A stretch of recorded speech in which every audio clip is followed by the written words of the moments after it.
दिव्य दृष्टि से ये दृश्य देखकर उद्विग्न बृहस्पति तारा के परामर्श पर शिव आराधना प्रारंभ करते हैं। उधर देवयानी की उद्विग्नता के कारण वन गए शुक्राचार्य कच्छ के शरीर की भस्म देख विचलित होकर भोलेनाथ को पुकारते हैं। असुर कच्छ की भस्म को मदिरा में मिलाकर दैत्य गुरु शुक्राचार्य को ही पिला देते हैं। कच्छ की हत्या से उत्तेजित देवयानी अपने पिता शुक्राचार्य को प्रताड़ित करती है, किंतु शुक्राचार्य उसे शिव कृपा का विश्वास दिलाते हैं कि सर्वशक्तिमान शिव असंभव को भी संभव कर देते हैं। कैलाश पर शुक्राचार्य महेश्वर से प्रार्थना करते हैं कि कच्छ को जीवित करने के लिए वे उनका मार्गदर्शन करें। भोलेनाथ शुक्राचार्य के उदर में कच्छ को स्थित कर प्रकट कर देते हैं। सभी ये अद्भुत दृश्य देखकर आश्चर्यचकित होते हैं। उसी समय देवर्षि नारद कैलाश पर प्रकट होते हैं। ओम नमः शिवाय। भोलेनाथ, कच्छ के लिए चिंतित न होना, वो शुक्राचार्य के पुत्र का गौरव प्राप्त कर इनके उदर में सुरक्षित निवास कर रहा है। ओम नमः शिवाय। ओम नमः शिवाय। ओम नमः। नारायण नारायण। भोलेनाथ, ये संभव कैसे हुआ? वैसे ही नारद, जैसे तुम्हारा जन्म ब्रह्मा जी के मन तथा इच्छा से संभव। नारायण नारायण। देवगुरु बृहस्पति, चिंतित न हो मित्र। आपका पुत्र मेरे लिए अपने पुत्र से अधिक है। भगवान भोलेनाथ के सम्मुख हमने जिस मित्रता की सौगंध दी, मैं उसे अपने प्राण देकर भी निभाऊंगा। मित्र शुक्राचार्य,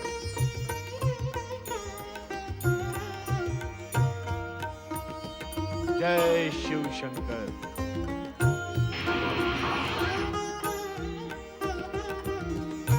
हे शिव शंकर, आपकी कृपा से मेरी चिंता दूर हुई। अब यह सूचना देवी तारा तक पहुंचानी है। मुझे आज्ञा दे प्रभु। देवाधिदेव, कच्छ को दैत्य गुरु शुक्राचार्य के उदर में पुनर्जीवित कर आपने उन्हें कैसी दुविधा में डाल दिया है? भोलेनाथ, अब कच्छ उनके उदर से बाहर कैसे आएगा? कच्छ शुक्राचार्य के उदर से अवश्य बाहर आए। यह अवसर शुक्राचार्य के ज्ञान तथा कच्छ की योग्यता की अग्नि परीक्षा प्रमाणित हुई। किस प्रकार भोलेनाथ? तुम्हारे इस प्रश्न का उत्तर देने का अवसर अभी नहीं आया।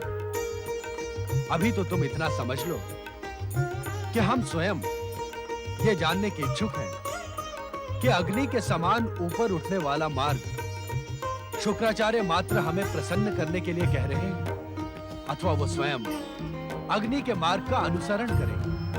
मेरे लिए क्या आज्ञा है भोलेनाथ? शुक्राचार्य अब कार्य सिद्ध होने से पूर्व आश्रम नहीं लौटे। तुम उनके आश्रम जाकर जयंती और देवयानी के दुख का शमन करो। जो आज्ञा भोलेनाथ।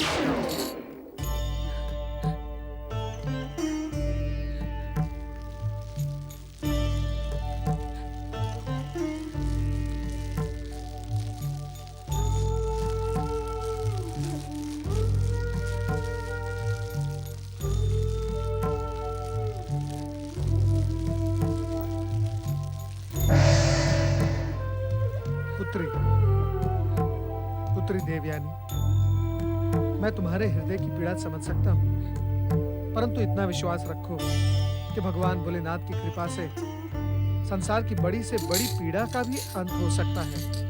मुझे आश्वासनों की आवश्यकता नहीं देवर्षि।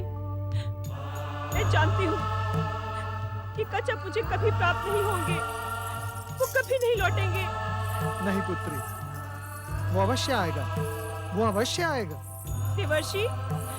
हाँ पुत्री, स्वयं मैंने उसे जीवित देखा है, वो सकुशल है। क्या आप सत्य कह रहे हैं देवर्षि? आप धन्य हैं देवर्षि। मैं जानती हूँ आप कभी मिथ्या वचन नहीं कहते। क्या आपने सचमुच कच्छ को जीवित देखा है? जयंती, जब तुम मेरी बात पर विश्वास रखती ही हो तो फिर ये प्रश्न क्यों करती हो? मैंने स्वयं उसे जीवित देखा है, वह सकुशल है और दैत्य गुरु शुक्राचार्य के साथ है। कहाँ है पिताश्री? कहाँ है वे दोनों? मैं उनसे इसी समय मिलने की इच्छुक हूँ देवर्षि। पुत्री, वे दोनों अपना कार्य सिद्ध होने से पूर्व तुमसे नहीं मिल सकते। तुम यहीं पर उनकी प्रतीक्षा करो। माँ, जयंती, पुत्री देवयानी, भगवान भोलेनाथ का यही संदेश देने के लिए मैं यहाँ उपस्थित हुआ था। तुम दोनों का कल्याण हो। नारायण नारायण। कितने दयालु है भगवान भोलेनाथ। पुत्री देवयानी, अब तुम निश्चिंत हो जाओ। हमारी परीक्षा की घड़ी अब शीघ्र ही समाप्त होगी। माँ,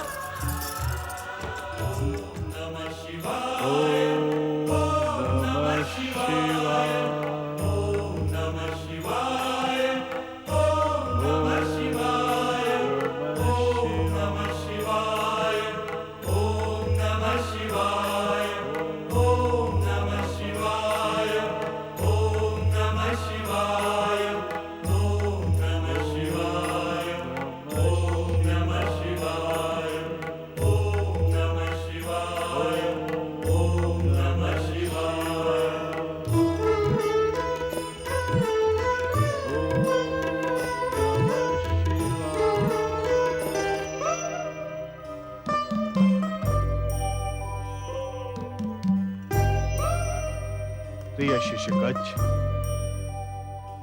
अब मैं तुम्हें मृत्यु संजीवनी विद्या प्रदान करूंगा।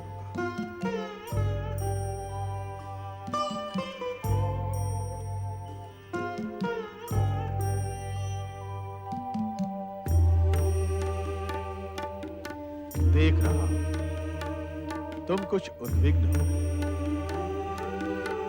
नहीं गुरुदेव, उद्विग्न नहीं हूं, मैं दुखी हूं, चिंतित हूं। तुम्हारी चिंता और दुख का कारण क्या है?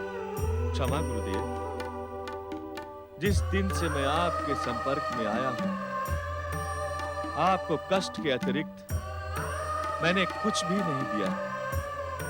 क्या ये एक शिष्य के लिए चिंता का विषय नहीं है? आप हंस रहे हैं गुरुदेव। हंसू नहीं तो और क्या करूं?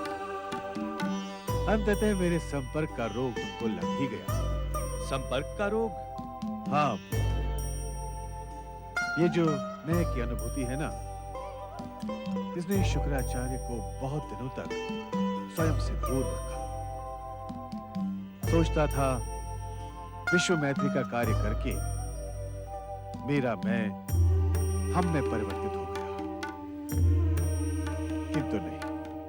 मैं कुछ समझा नहीं गुरुदेव। पुत्र कच्छ, मेरे शरीर के विकार, मेरा अहंकार तुम्हें शिष्य के रूप में पाकर संभवतः नष्ट हो गई थी, किंतु तुम्हें अपने बीच पाकर वो सब पुनः जागृत हो गए। ये दोष तुम्हारा नहीं है कच्छ, मेरे विकारों का है, मेरे अहंकार का है। क्षमा गुरुदेव, मैं अभी भी कुछ नहीं समझा। अरे, तुम मुझे दुख अथवा कष्ट पहुंचाने वाले कौन होते हो कच्छ? गुरुदेव, कच्छ, हम, तुम सब के सब निमित्त मात्र हैं। भोलेनाथ की बिछाई बिसात पर एक कौड़ी से अधिक मूल्य नहीं है हमारा। वो अपनी इच्छा से दुख सुख के सागर में डुबकी लगवाते हैं हमसे, और हम उसे अपनी उपलब्धि मानते हैं। क्षमा गुरुदेव, क्षमा। मैंने कहा ना कच्छ, दोष तुम्हारा नहीं है, मेरा है। मैं हूं ही ऐसा। जीवन भर दैत्य गुरु होने के अहंकार में मैं सारे जगत को युदाग्नि में जलाता रहा। अब तुम आए तो तुम्हें भी कुछ ना देकर विकार और अहंकार ही दे पाया। नहीं गुरुदेव, मैंने अपने जीवन में आप जैसा दृढ़ निश्चयी व्यक्ति नहीं देखा। मेरे सम्मुख मेरी प्रशंसा मत करो गच्छ। ये मेरे अहंकार को संतुष्टि पहुंचाता है। किंतु आपने तो स्वयं कहा है कि हम सब भोलेनाथ की बिछाई विसात पर कौड़ी भर। संभवतः आपका युद्धाग्नि को प्रज्वलित करना शिवलीला रही हो। नहीं पुत्र नहीं, भोलेनाथ अमंगल को कभी प्रोत्साहन नहीं देते। युद्ध उन्हें कभी प्रिय नहीं। किंतु प्राणियों का अहंकार जब उनकी सत्ता को चुनौती देने लगता है, तब वो उनकी मुक्ति का कारण भी अपनी बिसात पर बिछा देते हैं। गुरुदेव, त्रुटि मुझसे हुई है। मुझ जैसा अभागा, अज्ञानी, आप जैसे महान सिद्ध पुरुष से कुछ प्राप्त न कर सका। दोष मेरा है। तुमने वही ग्रहण किया कच्छ जो मेरे पास था। किंतु अब मैं संकल्प लेकर कहता हूं कि विश्व मैत्री के मार्ग में आने वाले हर कांटे को मैं शिव शंकर के आशीर्वाद से सदा सदा के लिए नष्ट कर दूंगा। आप धन्य हैं गुरुदेव, आप धन्य हैं। अपने विकारों के नाश के लिए मैं तुम्हें अपने उदर में ही मृत्यु संजीवनी विद्या प्रदान करूंगा। जो आज्ञा गुरुदेव।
दैत्य गुरु का आकाश निगल गया, पृथ्वी लील गई, अथवा तुम सब अपने कर्तव्य से विमुख हो गए हो।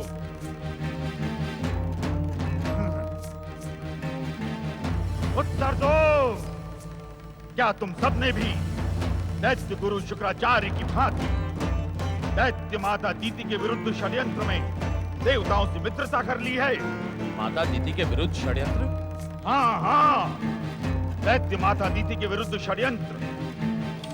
दैत्य जाति को सदा सदा के लिए नष्ट कर देने का षड्यंत्र।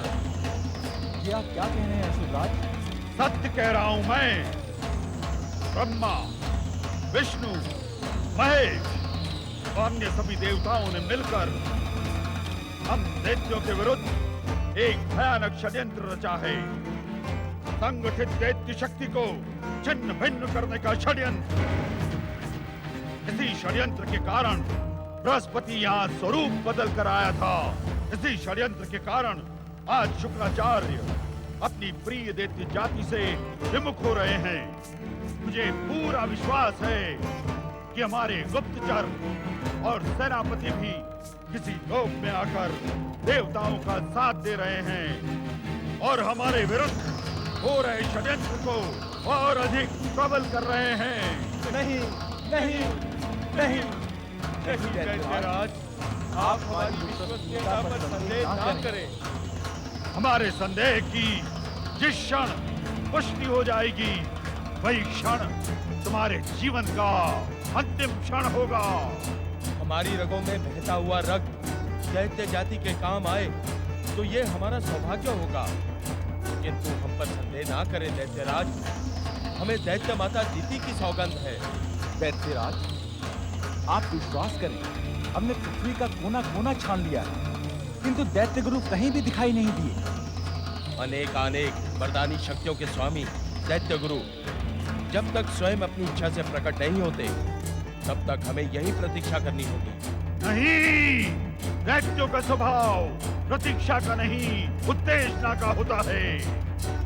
पृथ्वी की छाती चीर डालो, आकाश के टुकड़े टुकड़े कर दो, किंतु किसी भी मूल्य पर दैत्य गुरु शुक्राचार्य को हमारे सामने प्रस्तुत करो। जाओ। जो आज्ञा दैत्यराज।